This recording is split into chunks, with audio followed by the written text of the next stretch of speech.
Namaste everyone. Very warm welcome to Satsang this morning. Sadhguru Srimati Ji ki Jai.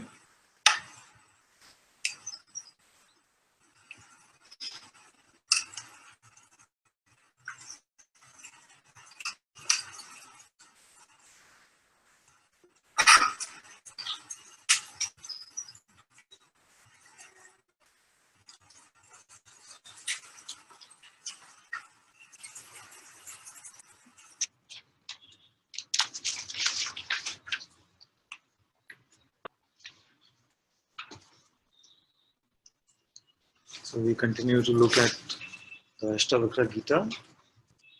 We actually reached chapter 7, which is the nature of self-realization. Nature of self-realization. And now again Janaka is speaking. In the first verse he says, "In me, the shoreless ocean, the arc of the universe, drifts here and there on the winds of its nature. I am not impatient. In me, the shoreless ocean, the arc of the universe, drifts here and there on the winds of its nature.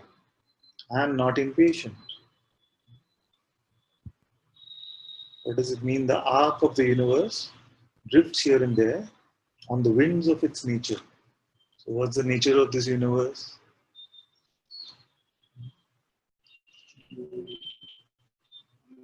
Changing, subject to time and space, not constant. It's an appearance which is constantly changing. Nothing is stable here. So he says, in me, the shoreless ocean. So already he's saying that the universe in its nature is constantly changing.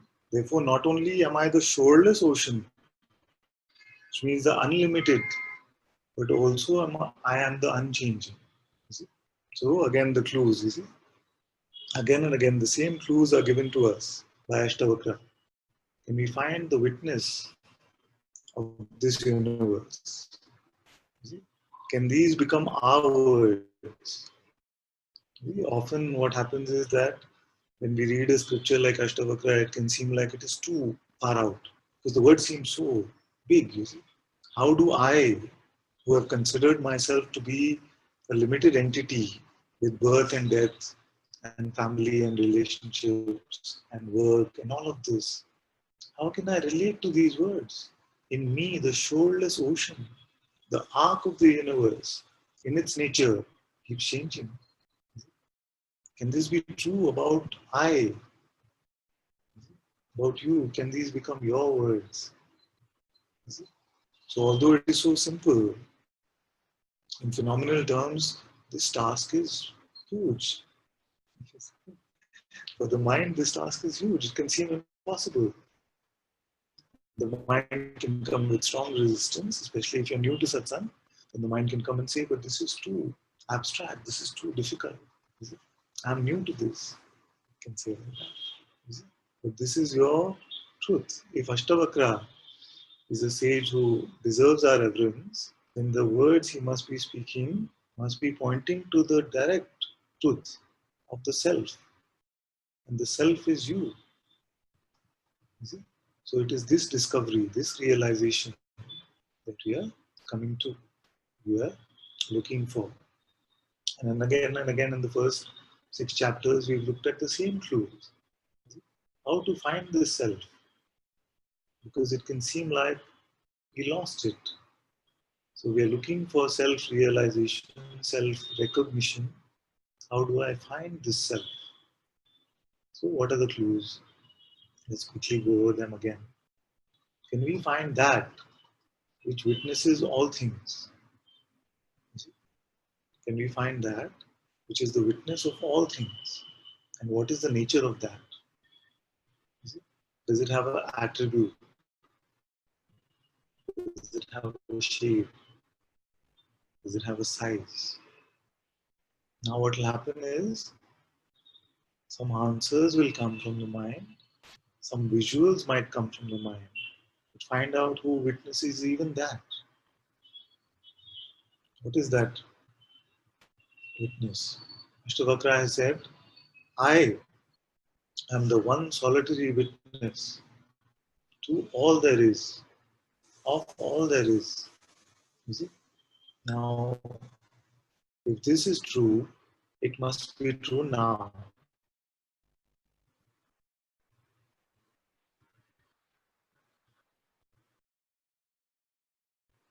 Who is it that is aware of this changing universe?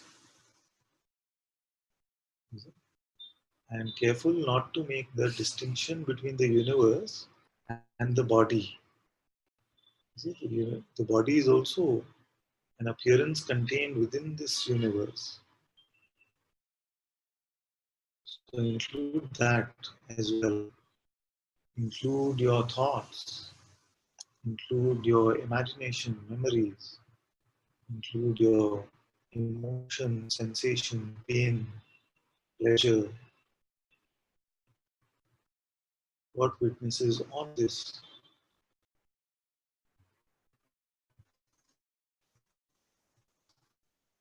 And that you exist right now. What is aware of this?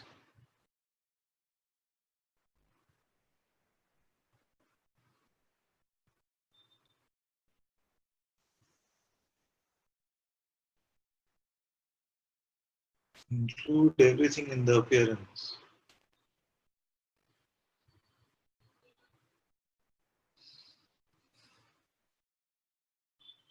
You see? So that which witnesses, can that itself be perceived?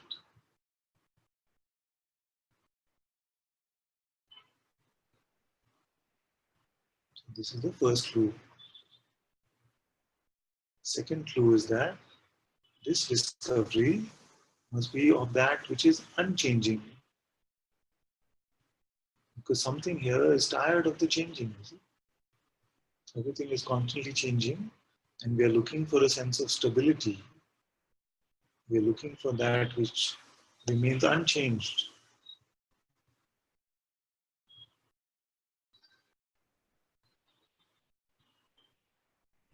The sages have defined reality to be like this, isn't it? The real must be that which remains unchanging. The truth must be that which remains unchanging.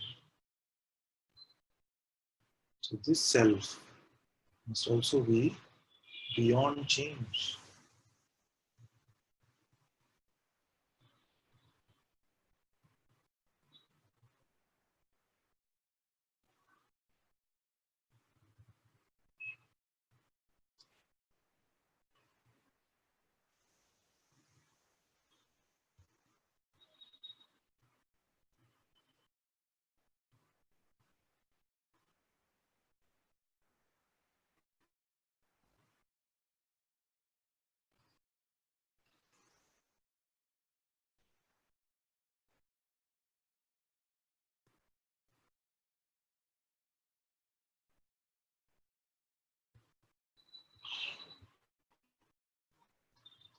What is the third clue? The third clue is that it must be our direct insight. It must not be something we have learned, something we have read, something that we just have a concept of or an imagination of. It must be a direct insight, but unlike any other insight, this is the recognition which is not phenomenal. This can sound a bit confusing. If you're looking for blue light, and you see this blue light, you say, yes, I recognize it, I found it. If you're looking for a pink elephant, you look till you find something that is pink and has the shape of an elephant. But in this case, you are not going to find something objective.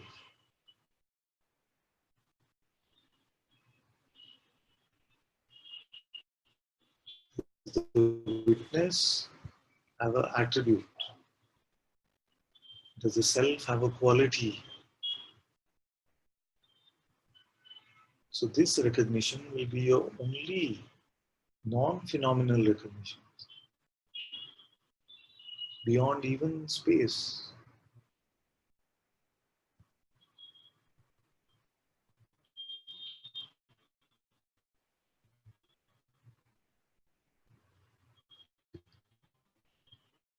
So if you find something which is beyond time and space, then we are coming to the discovery of this shoreless ocean, has no beginning or end, has no birth or death.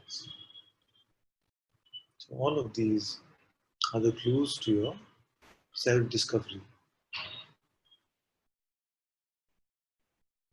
No concept, no visual can match this. Consciousness itself comes to this beautiful discovery using the pointers, using the clues which are provided in Satsang.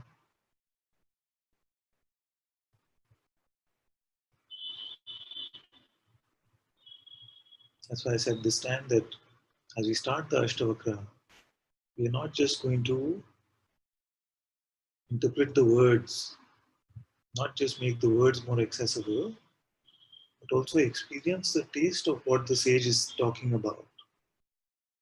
Use what he is saying as pointers to taste the reality of what we are.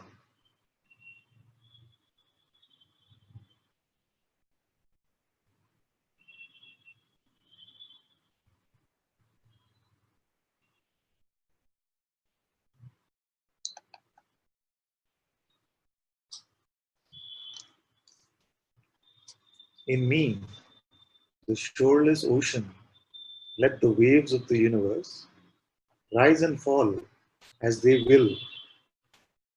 I am neither enhanced nor diminished. In me, the shoreless ocean, let the waves of the universe rise and fall as they will. I am neither enhanced nor diminished. This is a very, very important pointer because even after satsang, many of us keep looking for some phenomenal change. Something should happen. Or if I recognize the self, where is my halo? Anything. Why do I still get angry? These kind of things can come. So what is the sage saying? That the waves, the movement of the rising and falling within this universe happens in me. I am neither enhanced nor diminished. You see? So no space for either pride or guilt. Because we can take on phenomenal things and we can become very prideful about them. Right? Or we can become very guilty about them. So this, you see that all of this is one movement of consciousness. It is moving with its own supreme intelligence. You see? That which runs time and space, gravity, electricity, all of these forces. It's a supreme intelligence, isn't it? So that is doing its job. It is running this world. But I, which is the witness of this world, am neither enhanced nor diminished by it. It's very, very subtle also. Because we say that from the absolute, the apparent universe appears. But unlike, so the absolute is like the potential for the appearance. But unlike potential and manifestation, it is not that something happens to the potential with the manifestation. So when you say Purnamada, Purnamidam, so the complete, the total stays complete in spite of a complete universe coming from within it. So with the emergence, with the appearance of your consciousness, this world appears. This universe itself is also unlimited. But that from which this unlimited arises continues to remain untouched.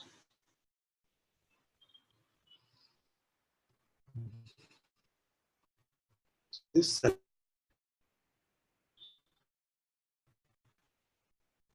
is the discovery, which the rising and falling of the universe takes place with its own ways. But I remain untouched, neither enhanced nor diminished. Now notice all the judgments that we make about ourselves. All the judgments we make about ourselves on the basis of this phenomenal movement, something happens, some interaction or something happens in life. Four main things, isn't it? Four main things happen in our life. What is it? The health of the body, the state of our relationships, the security slash money slash work, is it? And ultimately the quest for freedom or the thirst for liberation or the search for some meaning. These are the four things that usually bother humanity. So within this, based on relationship, based on money, based on body, based on how we feel we are doing as a seeker or the one who is searching for the truth, we make judgments about myself, ourselves. But what is the sage saying? I am neither enhanced nor diminished, no matter what is the movement of the universe. So in hearing these words, can we take it as a pointer to let the universe be? Let the universe be as it is, including the play of your own body as part of this universe.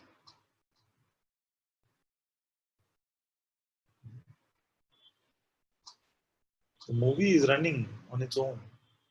The projector is there, the screen is there, all of that light and sound is there. Consciousness is playing this movie. Then it seemed like consciousness itself is training, is making an effort to play as if it is just one of the characters in the movie. It is playing as if it is an individual entity, a limited identity in this play.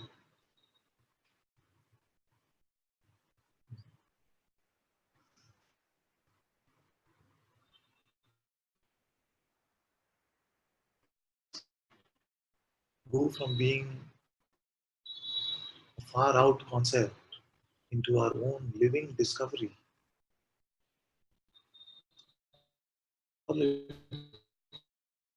needs is a sliver of openness, a sliver of openness, a sliver which can let the Sadguru in. A foot in the door to the Sadguru is all that you need. Is it? You know, 1 foot in the door. If that much space is there, then all this would seem like the most difficult, most abstract scripture, Ashtavakra.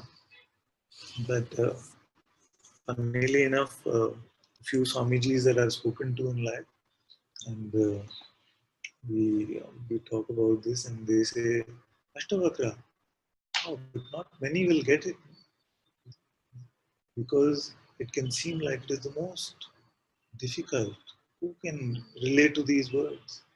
I am the shoreless ocean in which the arc of the universe comes and goes, but I remain untouched. So even for those who have been studying Vedanta for a long time, it can seem like this is very complicated. But I am giving you the cheat code. Have a little bit of openness, follow these clues, and you will feel like it's nothing. It's straightforward. It's like the sage is speaking from your own experience. It must become like that. point of satsang is that all these things which are pointing to the direct truth must must seem like, yes, this could be my voice. Because this is exactly what I'm discovering for myself. Without any pretense, without any proclamation. Just what is it that you're finding about yourself? If with a sliver of openness, you can follow these clues and let the mind just come and go for a little bit of time, then all of this can become very, very straightforward. Many times in the past, Ashtavakra was not shared with many. It was secret. After many years of sadhana and seva, mostly in an ashram, then you would be called into a secret room. Said, these are the words of the sage Ashtavakra. But as time is going along, it is because our life also seems to be more complex. So maybe it is also brought to you in a more accessible, approachable way. So, but if there is something like a prerequisite, I would say there is one. When I say openness, I mean, do you feel like you cannot dance to the tunes of the mind for at least a few moments? Because the mind will say a lot of things, especially when it's faced with this direct knowledge. So, can we not pick up a notion about ourselves for just a few moments? And do we have that much openness, that much willingness at least? Because if it is not there, then these words can also add to the confusion. The mind will mix up this with already existent notions, and it can seem like the world became even more complex. That is why I keep saying in satsang that go with your insight and not with your inferences, judgments, conclusions. Keep all of these aside for some time, especially when you're checking about your reality. What is it that you are? Because the mind supremacy is threatened, this is the time where the mind will come and resist in every possible way.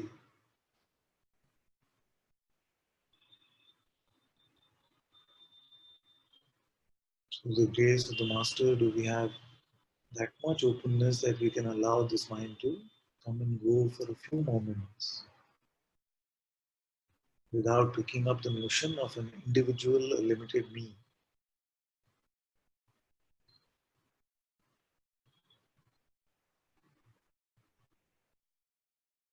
If this much is present, this discovery, which is what all of us are truly longing for because we are in satsang, can easily, with great simplicity, be discovered. If it is for 1 in a million, then we are that 1 in a million. If it is for a rare number of people, then we are those.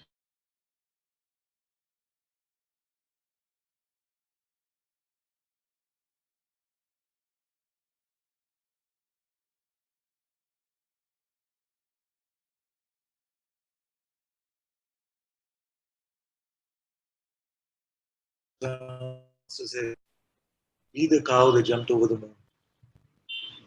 You are here already. Already you are here. And since you continue to be here, there must be some resonance, some openness for this. Trust this that brought you here in satsang.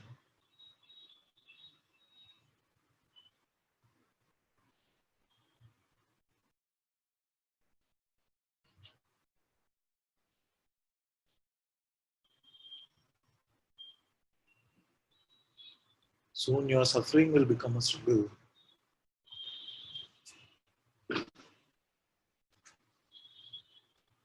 Freedom will become natural.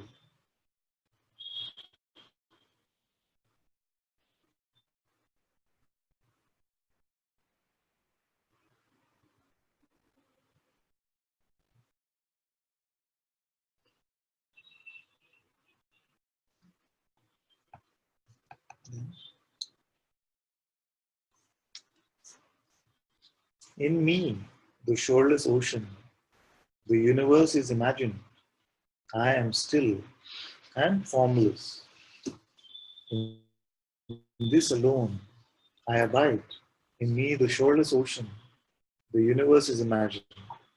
I am still and formless. In this alone, I abide. So we've spoken about most of this. The self is not in objects, nor are objects in the pure and infinite self. The self is not in objects, nor are objects in the pure and infinite self. The self is tranquil, free of attachment and desire. In this alone, I abide. Now, if you were just an object, if you were just an object, then you would be subject to change. Then you would be, I would understand why you would want another object. If I'm an object, then I want to enhance myself by adding other objects, other things which could add to this. If I'm a glass, I would not mind a nice coaster like that. We come to this. So, because we have considered ourselves to be this objective entity, then we have also believed that I can desire something. I want something to make myself complete, happier, better, stronger, whatever. So this illusion of enhancement is based on our feeling that I am an object. Now the sage is saying that you are not an object. The world of objects, in the world of objects, you will not find yourself. And when I say objects, we must include every phenomenal appearance. Because many will feel like, yes, when I find bliss, then that is the discovery of the self. But actually, from the perspective of the truth, even bliss is an object. It is phenomenal. That which is coming and going is objective. So, again, don't look at a phenomenal benchmark for your discovery. All the clues are there. Find out that which witnesses all objects and find whether that itself is an object. Is that itself an appearance? Does it have a quality, an attribute? What is an object? At least one attribute it needs to have. Is it? Some form, some shape, some color, some feeling, some taste. All these are objects. They have a quality. Does the primal witnessing, does that have a quality? You, that is perceiving all objects, what perceives this, what is aware of this, does that have a quality?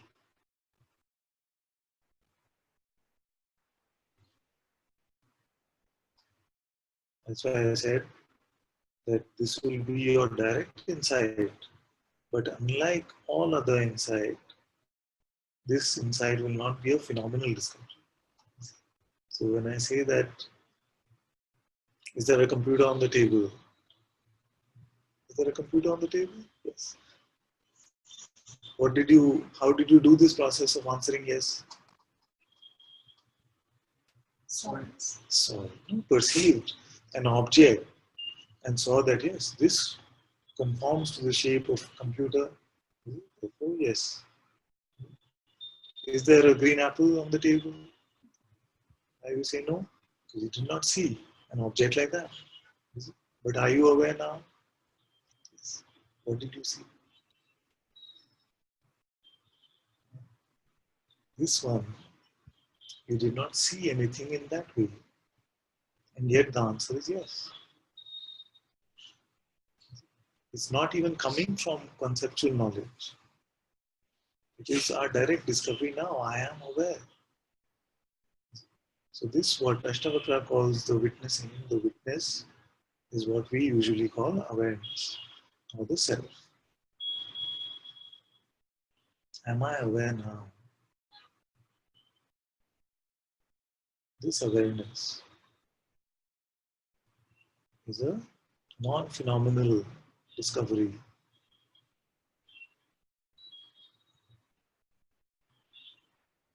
Beyond all things which are objects, beyond all qualities.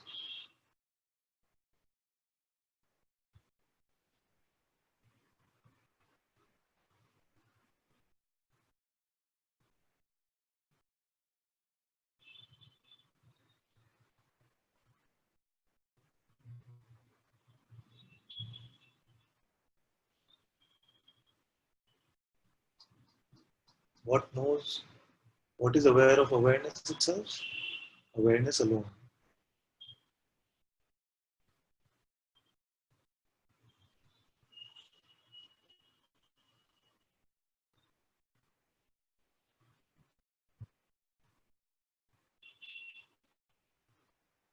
So now does it match the clues? What is it that witnesses all things? You see that it is this awareness unchanging. What is it that is unchanging? This. Everything that is perceived is subject to change. Time and space, name and form. And is it a direct insight, a direct discovery? Yes. I don't have to refer to a concept to see that this witnessing is here. This awareness is here.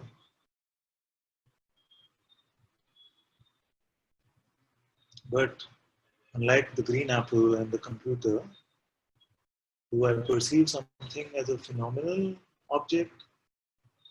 To say yes. No. Yes.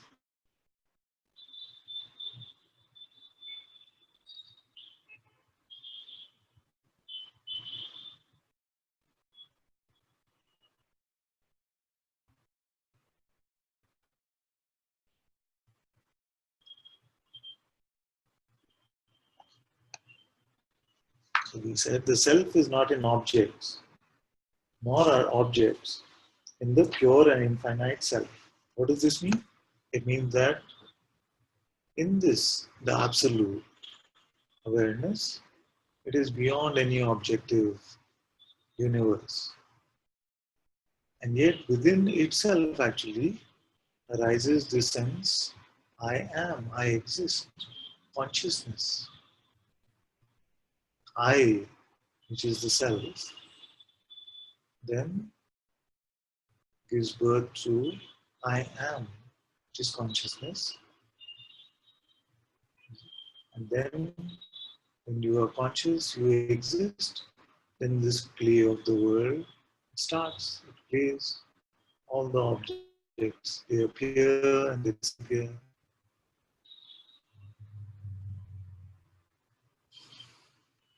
What happened to that awareness from which all of this came? Nothing happened. So although everything is the self, the source of everything is greater than that which manifests. That's what the sages said. Nor are the objects in the pure and infinite self, because the source remains untouched by the objects. I am awareness alone. The world is a passing show. I am awareness alone. The world is a passing show. How can thoughts arise of acceptance or rejection, and where?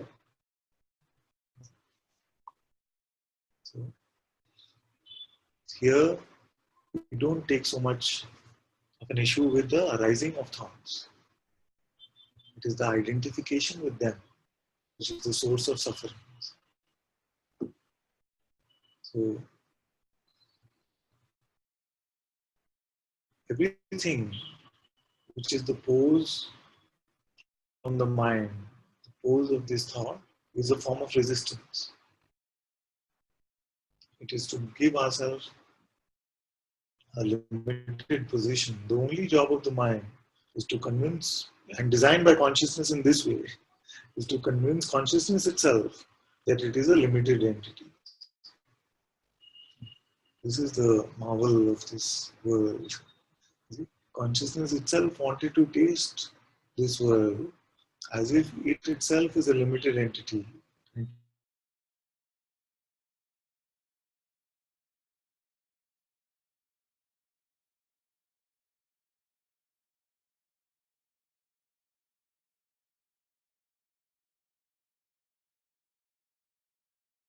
The connection is not so great today, but I hope it's audible.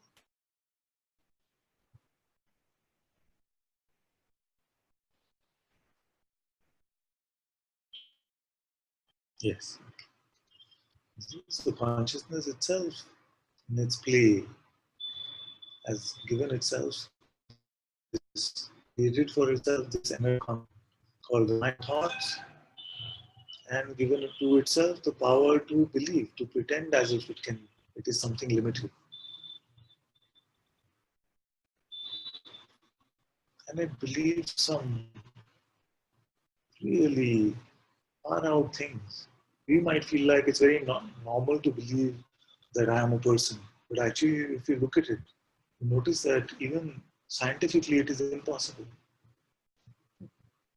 Like, suppose you have a belief that I am doing something, I am moving my hand. It seems like the most obvious thing. I can move my hand. But actually, if you really start to explore it, then a scientist will tell you, but you need to fire these many million neurons to move your hand. Who knows how to fire a single neuron? Nobody knows. So this is just happening. Another way to look at it is that for every atom, the scientists are saying that for every atom, there is a probabilistic determination of what its next position will be. So that includes the atoms of this, which make up this body. So already the probabilistic determination of where it is going to be next is predefined. So we can feel like, I moved. This non-existent I can claim to be the mover of this hand. It's not true. Another BBC documentary, it came a few years ago, where they said before the thought comes that I must do this or I can do that or I should move my hand, already the nervous system is getting activated for the movement of the hand before the thought comes, before the seeming intent is there. Something is already moving. So this consciousness, which is the one doer, one mover, one experiencer, has created for itself this play of individuality through its belief in its separate identity. And what does the mind come and say? It says, but if I just get let go, then I will become the most irresponsible who will take care of my family. But that is not exactly the opposite of what is being said, because even that implies a sense of individual control. What is meant to move will continue to move. It is just that you will not interpret it, consider it to be the movement of an individual entity which we consider ourselves to be. You will find that all of this, what did the sage say? All of this is the movement of the arc of the universe. And I am the shoreless ocean in which this movement happens. But I remain untouched. So beautiful.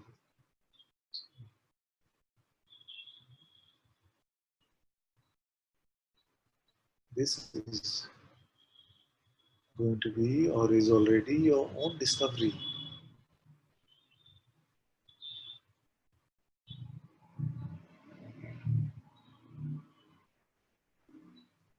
So when Maharaj says, Bhagavan says, Guruji says, that you're beyond this play,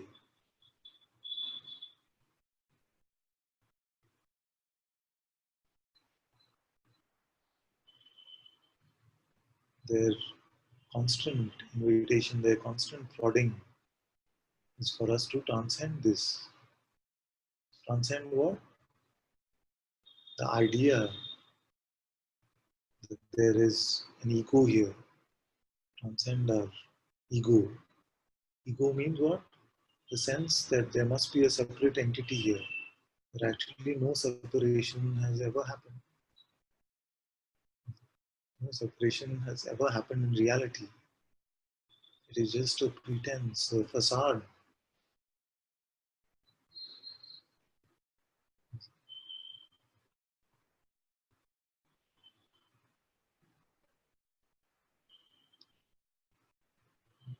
Some of you are new, so I can share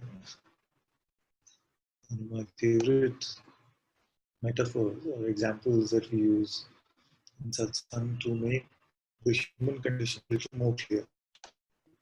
So suppose that you were born in a world which had no mirrors. You could not check on your shape or size or form. Now everyone is telling you that you are a cat. Because everyone told you you're a cat. See? But you have no mirror to check this.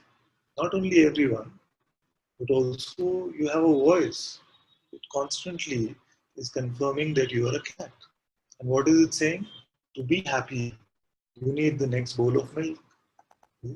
So what is it that it has said? Next bowl of milk usually has been, oh, get a good education, then you will be happy.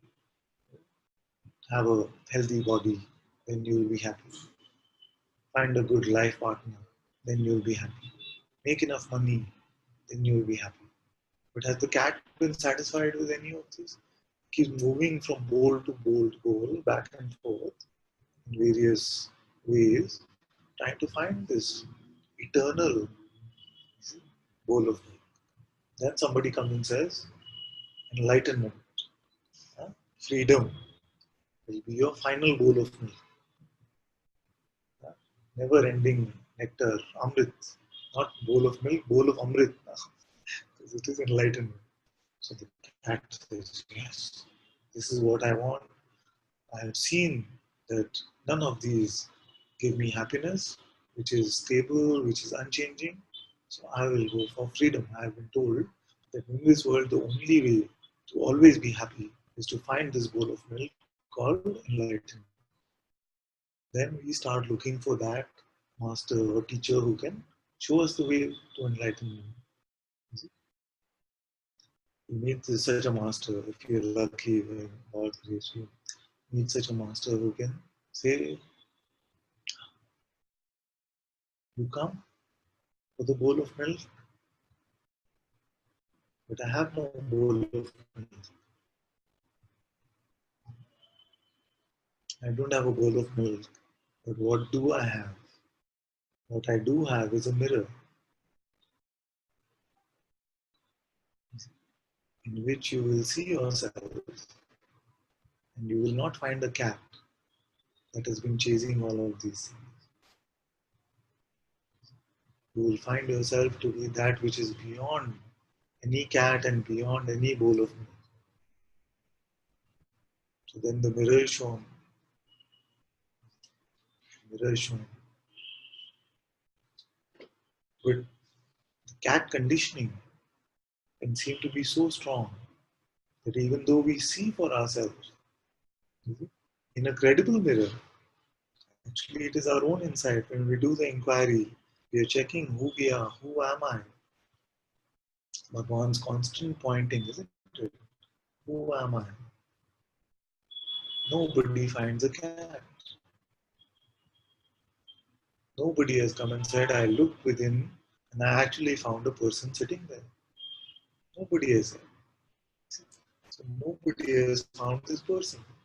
And yet, even after this self-recognition, how is it that we continue to believe ourselves to be a cat. See, this is the power of conditioning. This is the momentum of conditioning. That's why Bhagavan said that even after the fan is turned off, it continues to spin for a while till it comes to a stop. So the momentum of our conditioning carries us, continues to sell us the story that I am an individual entity who must chase this or must chase that. And that's where freedom will come. And it is the seeker identity itself which wants some satisfaction in the form of that unending bowl of nectar. Till I have Ananda, till then I will not believe in Sat and Chit. Satchitananda. Till I have Ananda, till then we keep doubting the Sat and Chit. What does it mean? That we keep looking for the bliss part of it, and then the truth and being part of it are not valued. We feel that only after I have this bliss will I confirm that I came to this. But what do you find? If you just allow yourself to just be, picking up no condition, where will Ananda go? It has to come.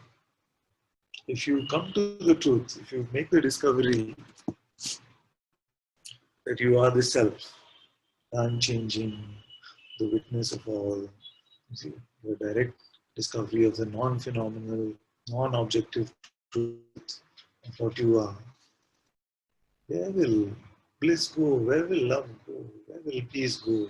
All of these are for you to taste. They are in service to you. God doesn't have to run after them.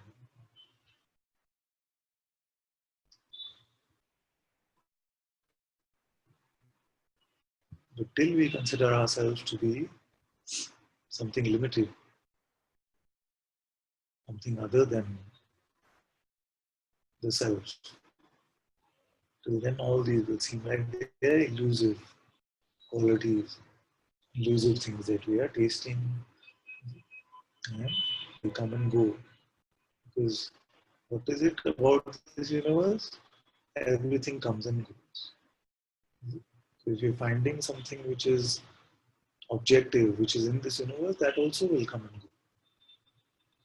Use this opportunity to find that which does not come and go. It is completely possible.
So if you feel like you are stuck, you're not coming to this recognition, I'm always happy to engage, to inspire together, to look at this. If you feel you're stuck with the recognition, I'm always happy to help. If you feel like the recognition is clear, but it is this momentum of past conditioning which brings you to this pretense again and again, the best thing is satsang. Come to satsang, immerse yourself in the presence of satsang, you will find that the mind will lose its convincing ability, its power to tell you that you are something small.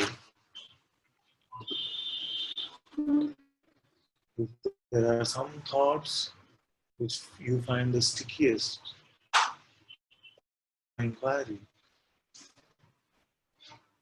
find out who are they referring to, including thoughts about freedom, about being the seeker. Pull them into your inquiry. Ask yourself, who is here that is not free? Who is the bound one?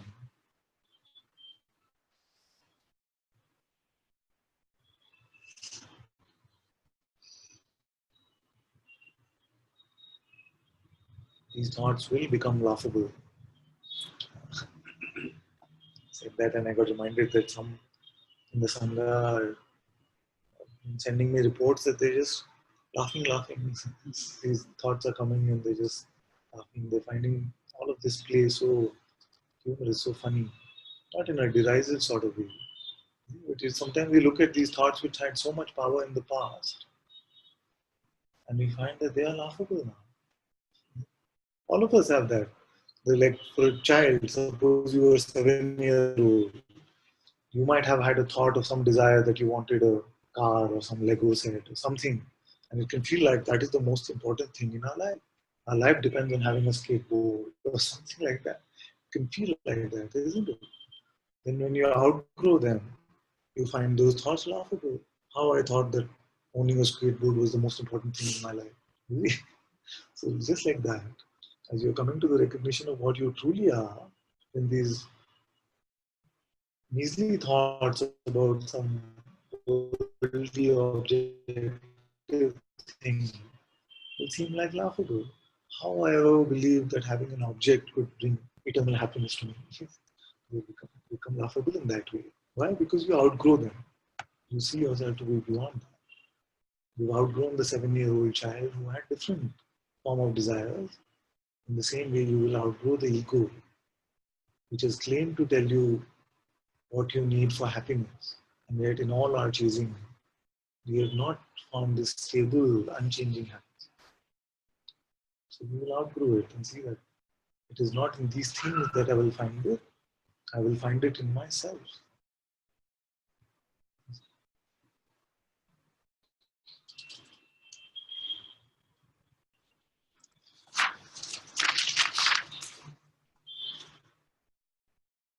Okay, quickly let's look at chapter 8, bondage and liberation. When the mind desires or grieves things, accepts or rejects things, is pleased or displeased by things, this is bondage. Just spoke about this. Exactly the same thing. When the mind desires or grieves things, accepts or rejects things, is pleased or displeased by things, this is bondage. So when you buy into the story of the mind, including an idea of what enlightenment should be,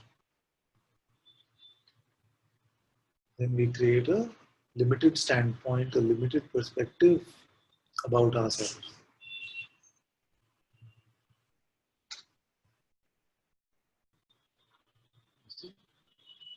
So be without a reference point or a position from a mental standpoint. It's completely possible. You might feel like it's a bit unsteady or wobbly for a bit shaky. Another example could be that suppose from a very young age you were told that to walk you have to use crutches. You have to use crutches, and what are the crutches we use? The crutches of our thoughts. You were told that to exist, to live, or to live well, you need these crutches of thoughts, of the mind, of this one. So then you can feel like, yes. Every few years I will upgrade my crutches to the better crutches, improve my thoughts, make them more pure, make them better, in some way. Then I will continue to function nicely on the basis of my crutches. Then you came across one who says, why you use these crutches? You say, because without that I can't live. Somebody says, are you willing to experiment with that? Are you willing to check whether it is possible for life to continue in a very nice way without these crutches? How many are open to that? Very few. Because we have constantly been told that without these crutches you are finished. Life will be finished. Responsibility is gone. You will not be able to get out of bed. You won't do it. So, come across someone through grace who tells you, oh, come on, hold my hand and leave these crutches for 3 seconds. See what happens. You leave the crutches and I am fine. In fact, you start to float a little bit. Not only are you just walking, you actually start to feel good. You start to float. And then the mind comes and says, it is only because he is holding your hand. You see? This is what I hear every day. Only because now I am in satsang, I am fine. I am able to let go of my thoughts. The minute I leave satsang, see, it can feel like that. See? So it can feel like the presence of the master has to be there for us to drop our crutches. The master says, okay, you leave it for some more time. Let's play like this for a while, that I'm holding your hand, and you see that no trouble in walking. The fear can come as you start to float a bit. You find your feet on unsteady ground. It doesn't feel like your feet are steady. So it might feel like you're falling. Actually, you're learning to fly. You're letting go of these crutches. And then you will find that you no longer live as if you are limited by these limited ideas about yourself, but you find that only God is living as God. You find only God everywhere. In this body God, in this world God, in everything that there is God. And God is taking care of himself, or herself, the way he or she wants to.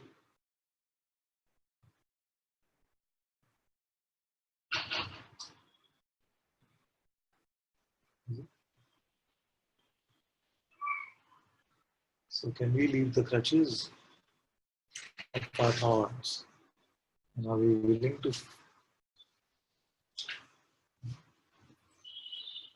to experience the fear? Because some fear will come. It might feel like a fear of death. It might feel like a fear of dissolution. It might feel like anything substantial that I've held on to is floating away.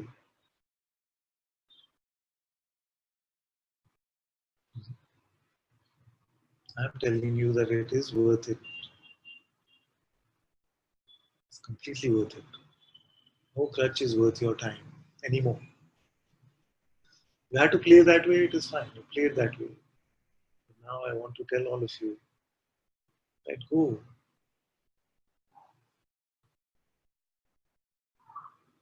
Nothing will happen to your life. Or let me put it another way. Only that which is auspiciousness will happen to your life.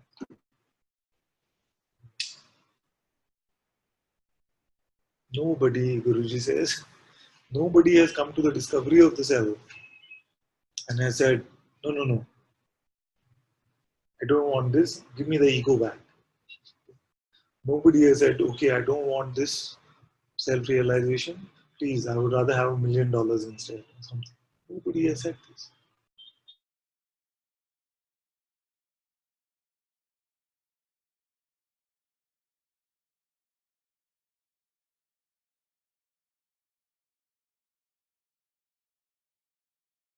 That we could get in the phenomenal world.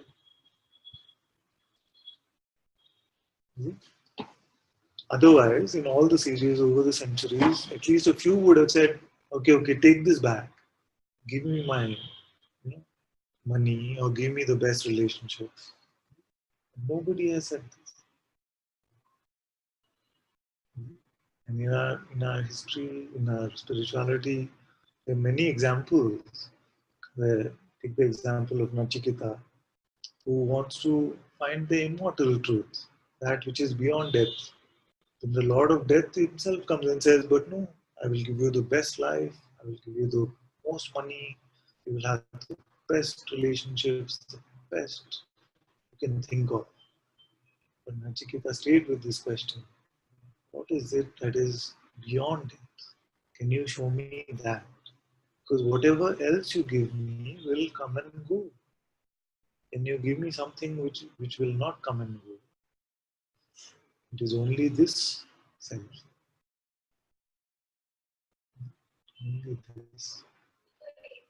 That is why no self-realized one has ever said it was a mistake. I spent so many years looking for the self and I came to this discovery and it was blah. Nobody has said. Sometimes in our initial recognitions, the mind can come and paint a picture of it and say, but that was it. But that was it. That is nothing. But it is not nothing in that way. That's why I keep stressing this point. That it is no thing, but it is so full of everything that you cannot find yourself yearning, longing, thirsting for some other phenomenon. If it is this self.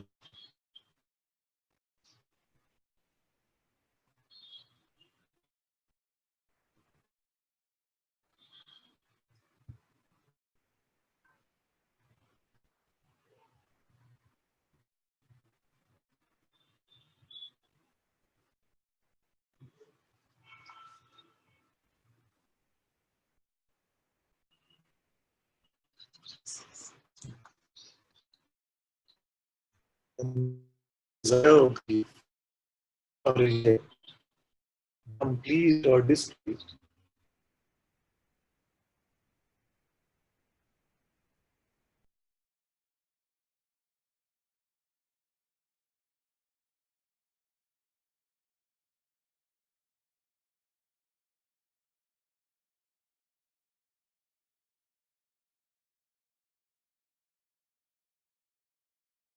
The mind does not desire or grieve, accept or reject, become pleased or displeased. Liberation is at hand. So when should we wait for this time? This is these kind of things. Sometimes they are pointing to something else, but can lead to major misunderstanding. So if we keep waiting for a time where the mind will come to this kind of state, then we can keep waiting forever. What is the pointing? The pointing is to right now. In this moment, you're empty of position, actually. You're empty of all of these grievances and desires and what you accept or reject. So liberation is at hand right now. Before you start think about it, you're empty of all of this. Every moment starts like this.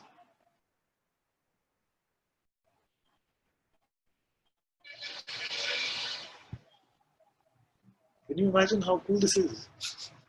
That every moment we are empty of all conditioning.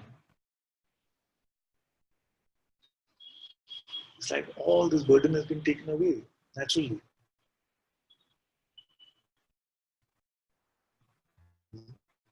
So in this moment, before you buy a thought about yourself, you're empty of all of this story and condition and history and whatever. So liberation is at hand now. Don't change. Don't wait for the leopard to change its spots. Don't change. Don't expect the quality of the mind to change in some way. In this moment, are you not free of it? Of course, the mind will come any moment and try to sell you the next story on the basis of which it might feel like you picked up all the prior conditioning. But what about right now?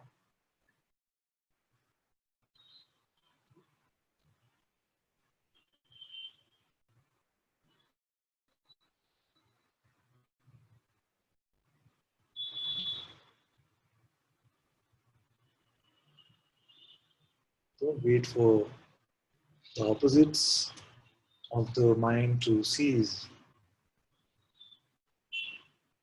Don't wait for the mind to stop. You stop. See what is true now. Who is it that is here? Who are you?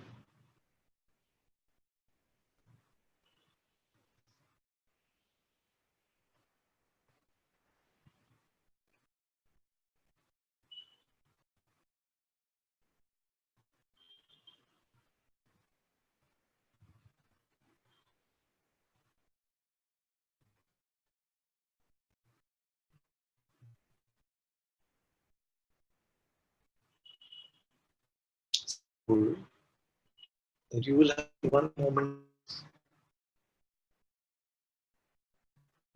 of all conditions, you will get only one moment like this in this life.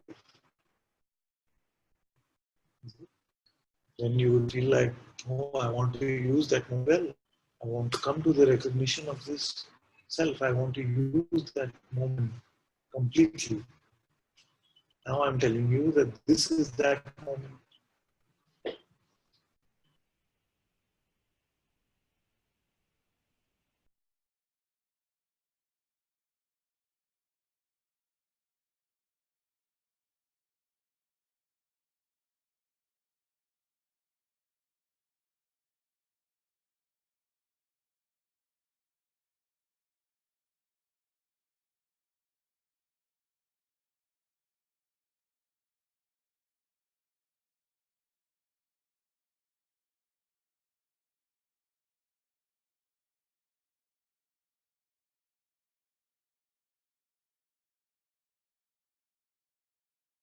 You had some terrible internet today, but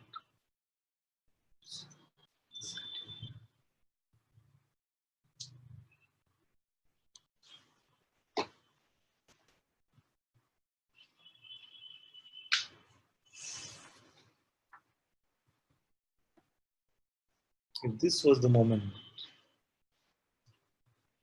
of truth, if this was the moment of truth,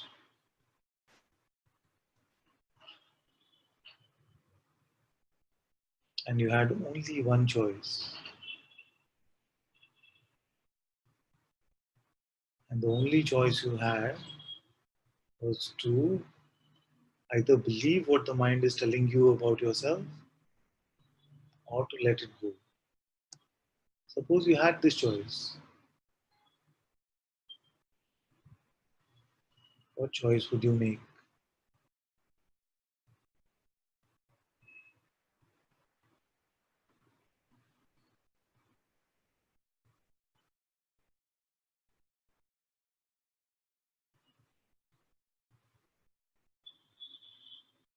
Would you again be so concerned by nominal appearances that you would leave this moment of truth and buy into the story of the false, the cat which never was?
Bhagwan Sri Ramana Maharishi had said that there is no difference between God, Guru and Self. So if the Master is telling you that it is completely possible, are you still going to follow what the ego is saying, what the mind is saying? Bhagwan had said that if you feel like you have a choice, then your only choice is whether to go along with this stream of thoughts or not.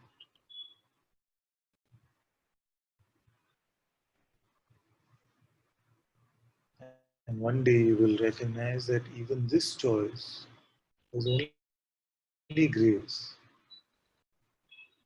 But as long as it feels like you have some choice in anything at all, make this holy choice.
If the mind is attached to any experience, this is bondage. When the mind is detached from all experience, this is liberation. How to attach to an experience?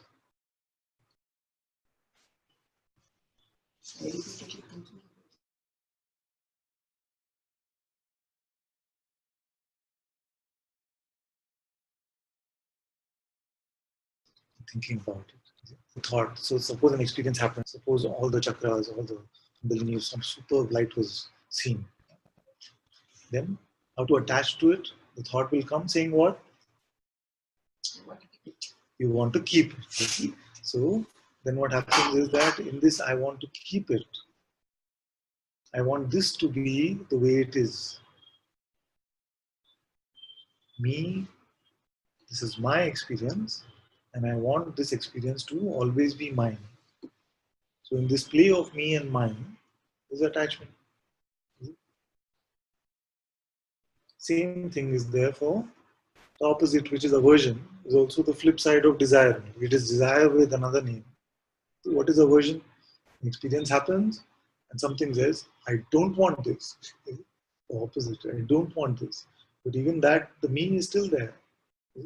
Who's now saying that this I definitely don't want. So the great experience is, if you like, I must only have this. But the opposite end of the spectrum, if you like, I don't. So then our life becomes this avoiding pain and running towards pleasure. Pain avoidance and pleasure seeking is the basic movement of life for many. We get attached to this. But once you see, what did the sage say? You are the shoaless ocean in which the arc of the universe is moving up and down. You are neither enhanced nor diminished by it. Which means what? That you remain untouched. Then we are not clamoring for certain experiences and we are not pushing aside other ones. And everything is met with a sense of openness.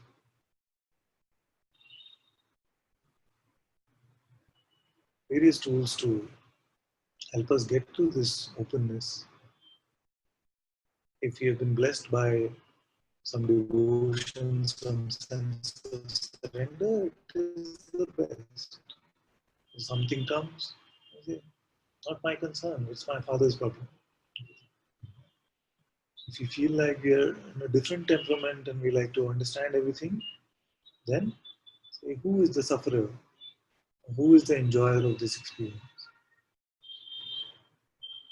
Is there an Ananta here who is suffering or enjoying any experience?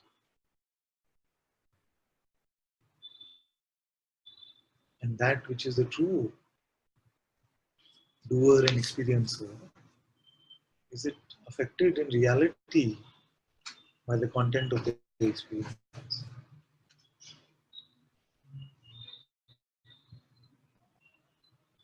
That's why Bhagavan had said, surrender or inquire. I'm sure he also meant or both. Whatever you feel.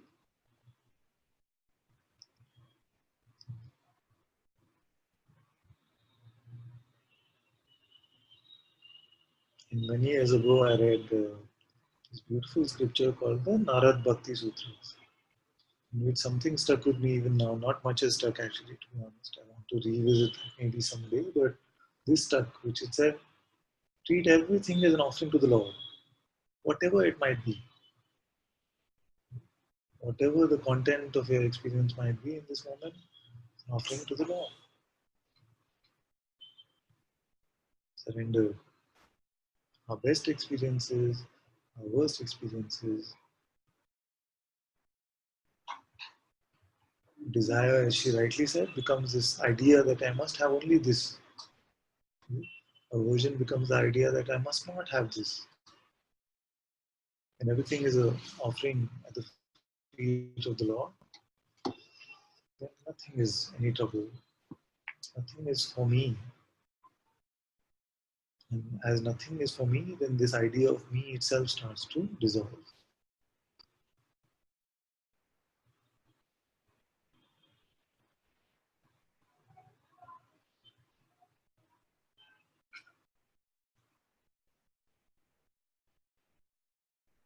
Often it starts like this.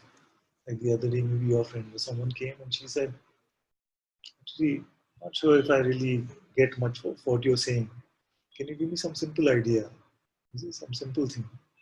I said, what is it that you enjoy? So she says, I like to pray sometime, if I remember correctly. Maybe I'm paraphrasing. She said, I like to pray sometime. I said, that is very good. Now you stay with that and you notice how your prayer will move. Prayer might start with saying, yes, God, I'm praying to you. Please take care of my life.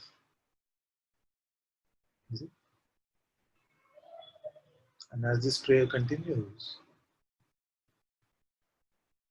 then it changes into, yes, Lord, I'm praying to you. But do with this life as you want. It's yours. Then it progresses to that who is praying and that who is being prayed to are only you, my Lord. All of this is your play.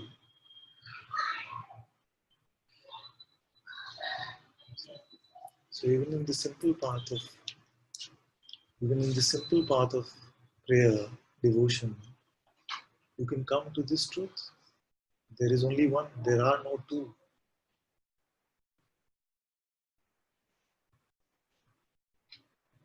So whatever path you pick, as long as the longing in the heart is for the truth, and you're not lying to yourself. You see, I would say, usually I say longing in the heart is for the truth. And second quality I would add is you're no longer lying to yourself. Lying to yourself means just this like mental self denial or self aggrandization. If you stay with your direct insight, you're not making up fancy ideas, nor are you making up unworthy ideas. And in your heart, you're longing for the truth, then you can walk on any path. There is nothing here which says it has to be this satsang or something like that. Anything that you do with this longing, and you do it with the integrity, as Maharaj used to say. This integrity means stay with the truth of your direct experience. Don't go with fanciful or terrible ideas.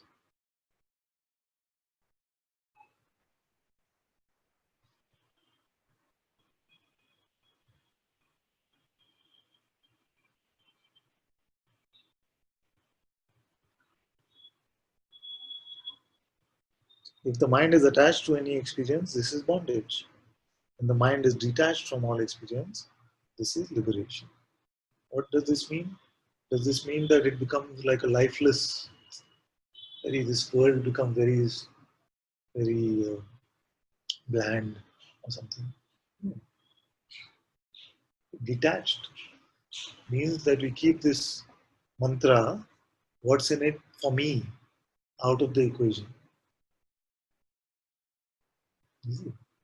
You're not looking at things and saying, is this for me? Is this, what can I get out of this experience? Can I keep this forever? We keep the me out of this. Just stay with what it is.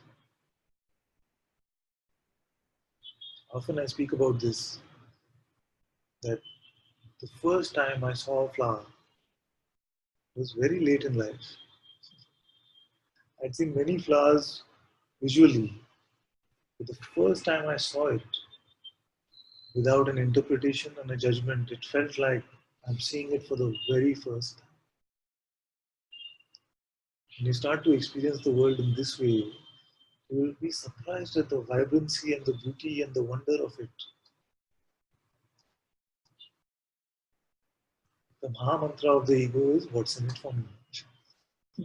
When we learn to keep that aside, it's just coming and going, and it doesn't bother us, it doesn't get belief.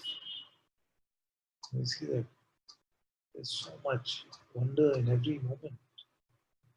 Now,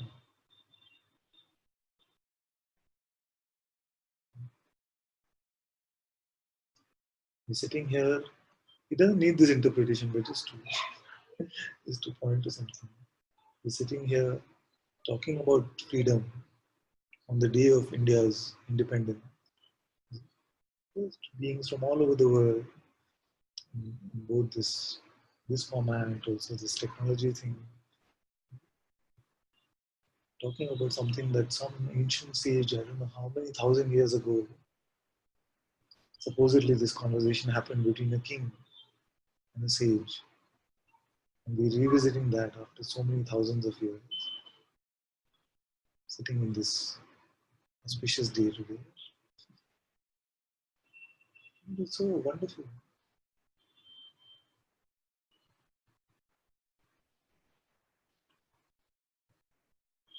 But even without this layer of interpretation, taste this moment for what it is.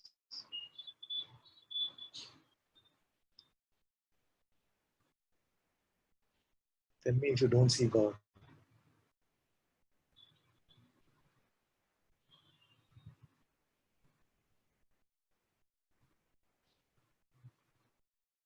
After Satsang, actually the other day we put on this video again. And I said that it's one of my favorites because it's so straightforward. Like this one comes and says, Papaji helped me to see God. Papaji tells the story of this child and how in her faith it was so clear to her that God is here, to the extent that God took her chocolate. And he shared that story. Then he says, okay, you do this on the weekend or tomorrow, something like that. Then Papaji said, actually, why wait till tomorrow? What do you see now? So this one says, I don't see God. And Papaji said, I told you not to doubt. Don't is doubt. So drop the don't. And what do you see? He says, I see God. Is it? Now, is this some mental trick? Is this just some wordplay? Taste this presence of your being. Be here now. This is God. This is God playing.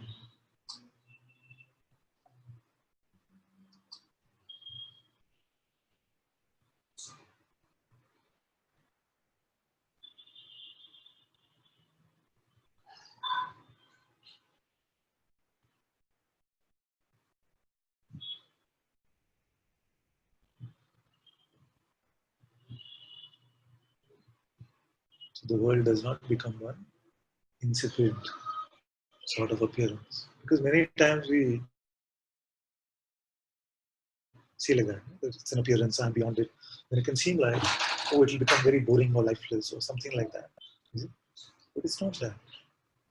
In fact, the true vibrancy, the true essence of even this phenomenal appearance, we start to see when we just taste it for what it is. Taste this moment.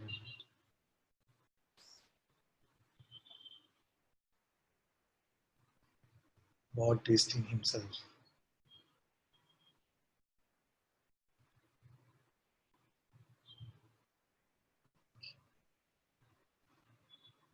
The last verse for today. When there is no I, there is only liberation. When I appears, bondage appears with it. Knowing this, it is effortless to refrain from accepting and rejecting. When there is no I, there is only liberation. When I appears, bondage appears with it. Knowing this, it is effortless to refrain from accepting and rejecting. So the term I is very confusing and lead to a lot of trouble. I, Guruji has defined it best, I feel, is the chameleon eye. This chameleon eye can be applied to various things.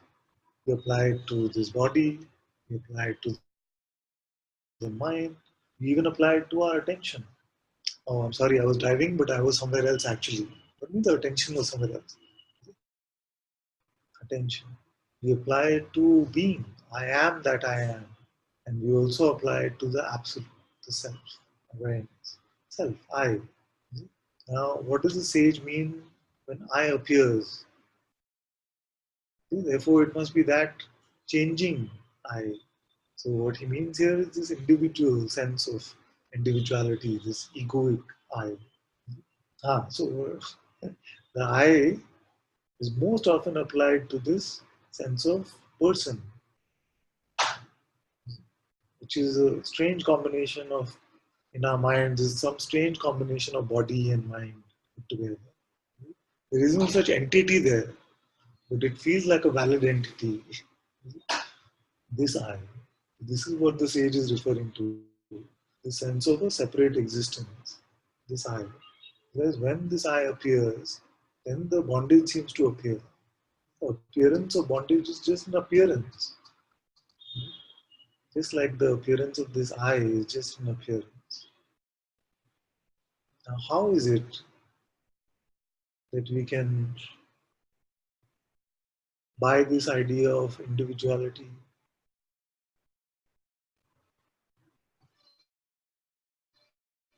I was saying to her, Rama, yesterday that if the task was to do it, if the task was to suffer, you're feeling like you're missing it. See, the now is too empty of suffering. So if the project now was the reverse, which is to how do you suffer? How would you do it? Only through identification with thought. So only through our belief, our identification with thought, does it feel like this bondage of I is real. There is no person without belief in this thought. This.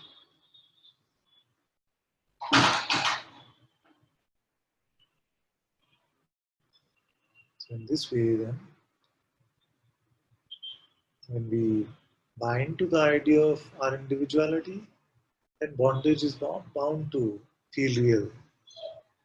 When we remain empty of this belief, then we cannot suffer. Such a simple way. Can it be that simple? Can you suffer without thinking about it?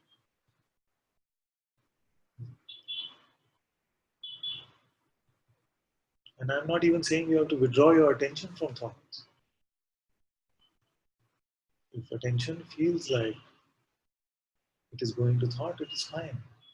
As your belief is more and more withdrawn, you will find that attention also doesn't get so attracted, that feel that thoughts are so magnetic.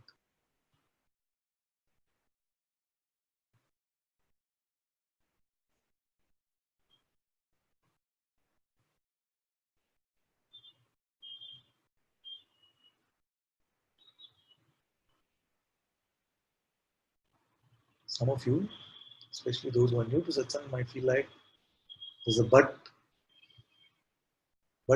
something which is relevant, which is true for you. And I say, don't believe your next thought. Some of you might get a thought which is saying, but is it? What is going to something? Mostly a projection about the future of some sort. Some fear of security, something. So just like that crutch, which is saying, what will you do without me? You will fall. I'm saying to all of you that you stay with me in the heart. Everything will be taken care of.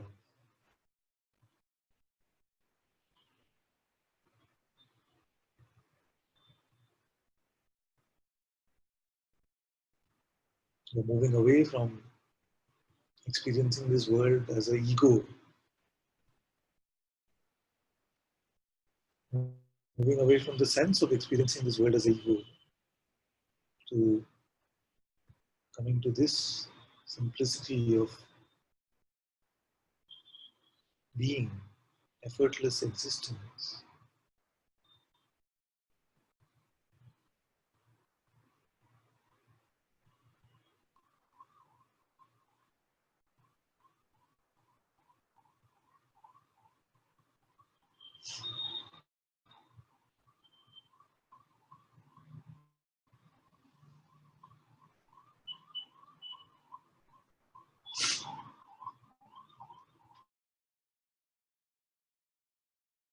See, many times the thoughts come like this, say, but without me, what are you going to do in the future? And what's going to happen to you? You're just going to make a mess of your life. Don't follow this pointy, this kind of fear.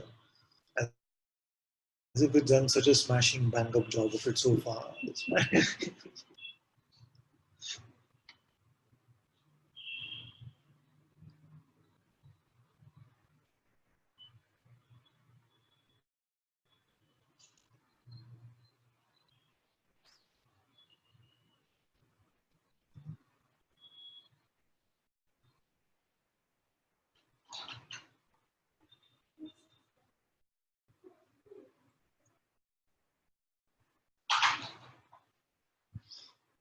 Knowing this, it is effortless to refrain from accepting and rejecting. What does it mean? It's just effortless. You let this I come and go. The I thoughts come and go. Towards acceptance, towards rejecting the false, nothing. Just the letting go, just this remaining open.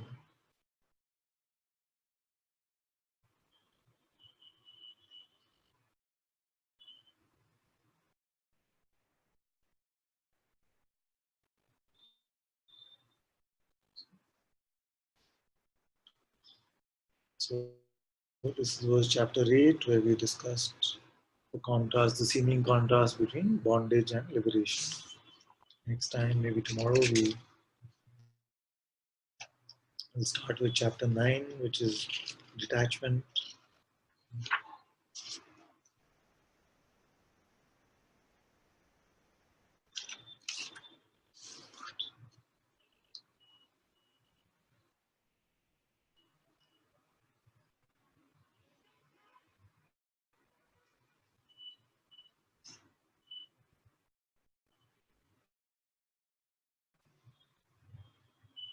Thank you all so much for being in Satsang today.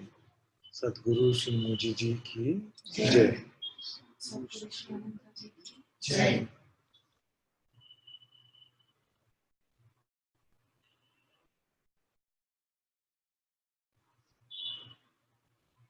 Paul is saying something very practical. I want to read that.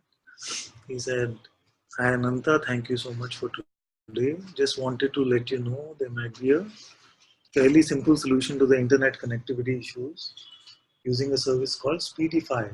Speedify.com. Hey, look, Speedify.com. It enables you to split your bandwidth over Wi-Fi and a dongle at the same time. I used it for live broadcast for the London Senda, and it works really well. Okay, this is good. So one of us can get in touch with Paul, and happy to help with the setup if needed.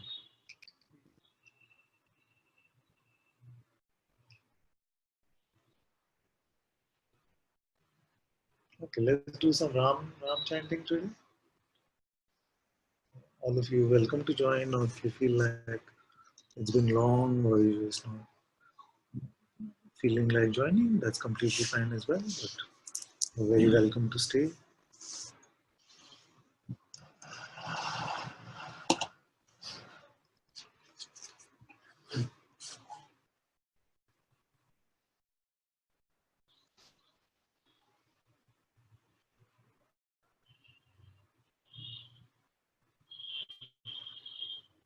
Okay, let's enjoy. Let's check. Yes, yes.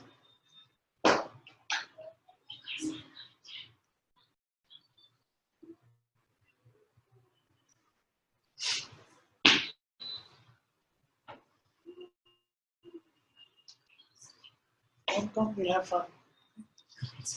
Yes. This is my idea of fun.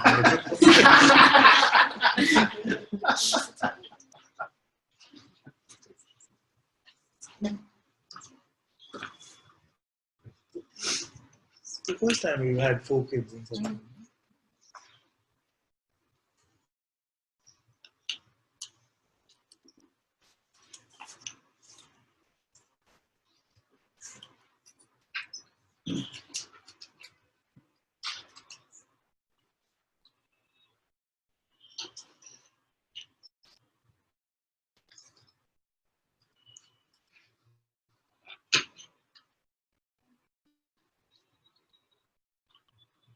Ram, Ram, Ram, Ram, Ram, Ram, Ram,